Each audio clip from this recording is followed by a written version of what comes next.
నా కృప నిన్ను విడిచిపోదు. యెషయా 54:10.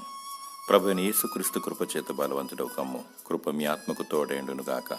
సర్వకృప నీదేగు దేవుడు కొంచెము కాలము మీరు శ్రమపడిన పిమ్మట తానే మిమ్మల్ని పూర్ణులుగా చేసి స్థిరపరిచి బలపరచును. మన రక్షకుడని యేసుక్రీస్తు నుండి కృపయు కనికరమును సమాధానము నీకు కలుగునుగాక. దేవుడు కృపగలవాడు, జాలిగలవాడు, దయగలవాడు. కృప వెంబడి కృపను అనుగ్రహించును.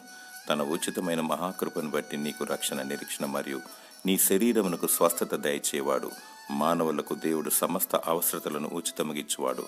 సర్వము ఆయన ద్వారానే కలిగి ఉన్నవి. ప్రాణాత్మ దేహమునకు కావలసిన అక్కరలను మరియు పరలోక రాజ్యమును, పరలోక దీవెనలను దేవుడు నీకు అనుగ్రహించును. అడుగుడు ఇవ్వబడును. మొదట ఆయన నీతిని, రాజ్యమును వెదకాలి, అప్పుడు అవన్నీ నీకు అనుగ్రహించబడును. దేవుని కృప నిన్ను విడిచిపోదు. దేవుని స్తుతించు. దేవుడు తన కృపచేత నిన్ను దీవించునుగాక. ఆమెన్.